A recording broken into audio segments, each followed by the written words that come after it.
সম্পূর্ণ বাস্তবায়ন আমরা ইতিমধ্যে আজকের বাজেটের মধ্যে দিয়ে দেখতে পাচ্ছি। আমরা এই বাজেটে দেখতে পাচ্ছি যে শিক্ষা খাতে সবচেয়ে বেশি এখানে বরাদ্দ রাখা হয়েছে, প্রায় 1,16,000 কোটি টাকার উপরে। তারপর এখানে কৃষকদের জন্য বরাদ্দ রাখা হয়েছে। এখানে এখন মানুষের যে স্বাস্থ্য, শিক্ষার পরে যে জিনিসটা গুরুত্বপূর্ণ সেটা হলো স্বাস্থ্য সেবার জন্য ইতিমধ্যে আমরা দেখেছি হার্টের রিং এবং চোখের যে লেন্স সহ এবং উচ্চ মূল্যের যে ডায়াবেটিক্সের রোগীদের জন্য যে সুবিধা ছিল প্রত্যেকটি খাত থেকে কিন্তু একদম কিন্তু ভর্তুকি কিংবা যে ট্যাক্স ছিল এগুলো সব কিন্তু কমিয়ে দিয়েছে। এই জন্য এদেশের শিক্ষার্থীরা, এদেশের সাধারণ মানুষরা সবাই কিন্তু উচ্ছ্বসিত, সবাই কিন্তু আবেগে আজকে সবাই উচ্ছ্বসিত। এর জন্য দেশনায়ক জনাব তারেক রহমানকে আমরা ইতিমধ্যে সোশ্যাল মিডিয়াতে দেখতে পাচ্ছি। সারা বাংলাদেশে আপামর জনসাধারণ জনাব তারেক রহমানের এই বাজেটকে সাধুবাদ জানাচ্ছে এবং সাদরে গ্রহণ করছে। আমরা বিশ্ববিদ্যালয় ছাত্রদল, কেন্দ্রীয় ছাত্রদল এবং এদেশের প্রত্যেকটি সাধারণ শিক্ষার্থীরা দেশনায়ক জনাব তারেক রহমানের এই বাজেটকে শতভাগ বাস্তবায়ন করার জন্য এবং শতভাগ সফল করার জন্য ভাবে কাজ করব এবং আমরা তারেক রহমানের বাজেট এবং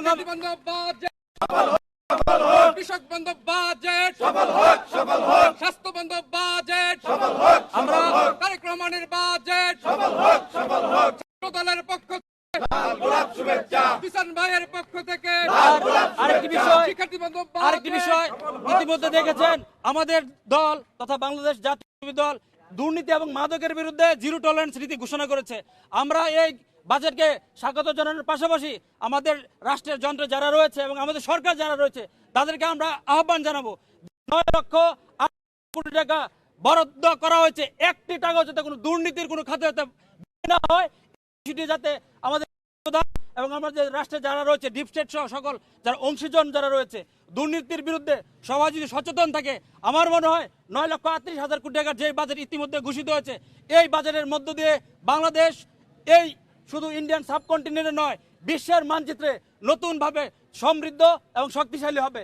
পাশাপাশি আমরা আরো একটি বিষয়ে না জানালে নয়, সেটি হলো ইতিমধ্যে দেখেছেন প্রায় 300 কোটি টাকা নতুন যারা উদ্যোক্তা হবে, নতুন ক্ষেত্র যারা তৈরি করবে তাদের জন্য কিন্তু বাজারে 300 কোটি টাকা কিন্তু বরাদ্দ রাখা হয়েছে। এই যে ব্যবস্থা এটা কিন্তু এই বাংলাদেশের এই যাবৎকালে কোনো সরকার কিন্তু কোনো কালে কিন্তু প্রণয়ন করে নাই। এর জন্য আমরা আবারও উদ্যোক্তাদের থেকে এবং তরুণ সমাজের পক্ষ থেকে এই বাজেটকে এবং জনাব তারেক রহমানকে আবার ধন্যবাদ জানাই এবং স্বাগত জানাই। তারুণ্যের বাজেট